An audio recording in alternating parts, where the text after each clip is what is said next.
تعالوا بينا نكمل شرح الاد element وناخد طريقة جديدة ألا وهي الافتر، وعندي برضو طريقة تانية وهي البيفور. طيب ايه الافتر وايه البيفور؟ عرفنا في الفيديو اللي فات ان الابند بقدر من خلاله ان انا اضيف عنصر بداخل عنصر لكن في الاخر خالص، يعني في اخر العنصر خالص as a last child. طب البريبند عرفت ان انا من خلاله اقدر اضيف عنصر بداخل عنصر ولكنه في البداية خالص as a first child. طب الافتر والبيفور من اسمهم كده واضح ان الافتر ان انا بضيف عنصر افتر عنصر تاني، وهنا بضيف عنصر بيفور عنصر تاني. تعالى كده نضيف هنا element معين وليكن هنا h2 وهكتب جواه هنا تكست وليكن هنا ايه heading، وهديله كلاس وليكن هسميه hh او اي اسم، وهاجي هنا جوه فايل jQuery.js هقول له هنا ايه، هقول له والله العنصر اللي اسمه hh الكلاس ده دوت افتر. ضيف لي ايه بقى؟ والله هكتب هنا لوريم تكست افتر. تعالوا كده نشوف، هلاقي هنا ايه؟ هلاقي بالفعل ان جه افتر العنصر، يعني افتر الاتش واحد جه الكلام ده اللي هو لوريم تكست افتر. ليه؟ لان عن طريق الافتر بقدر اضيف عنصر بعد العنصر، اقدر اضيف عنصر بعد العنصر. طب لو انا شلت افتر وضفت له هنا بي فور، يبقى بيفور هنا اكيد هضيف عنصر قبل العنصر. لو لاحظت دلوقتي هتلاقي هنا ان النص ده جه قبل العنصر. طب اقدر اضيفه في تاج؟ طبعا اقدر اضيفه في اي تاج انا عايزه. اقول له وليكن انا عايز ده يكون باراجراف، وده كده اهوت هيكون ايه؟ هيكون برضو باراجراف. تعالوا نعمل ريفرش، بالفعل لقيت الباراجراف قبل الاتش 2. طيب لو انا هنا قلت له افتر،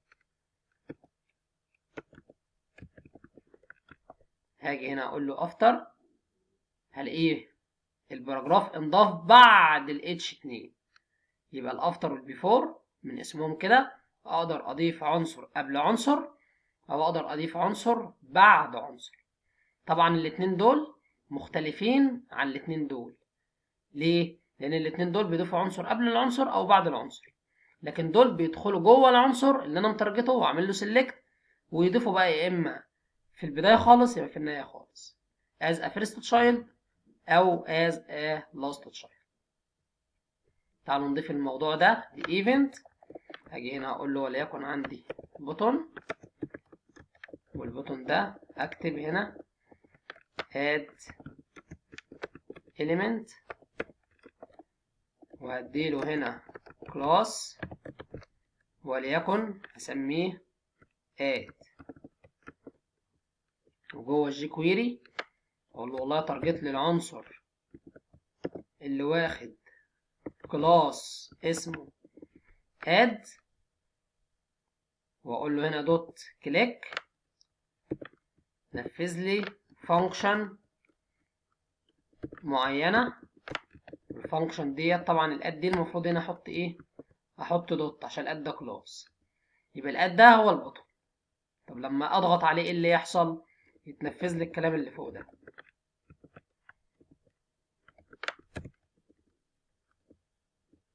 هاجي هنا اقول له ضيف لي الكلام ده. تعال كده نجرب. اول لما اضغط على add element هلاقيه انضاف هنا اهوت، هلاقي العنصر انضاف عندي في الافتر يعني بعد العنصر. لو جيت هنا قلت له before هاجي اعمل ريفرش هلاقيه انضاف قبل العنصر. يبقى ده الافتر وده البيفور، وكمان ربطناهم بايفنت. يبقى باختصار الابند بضيف عنصر بداخل عنصر ولكنه في النهاية خالص. هنا بضيف عنصر داخل عنصر برضه، ولكنه في البداية أول عنصر. الأفتر بضيف عنصر بعد عنصر، البيفور بضيف عنصر قبل عنصر. ده تلخيص الاد element بالجي كويري.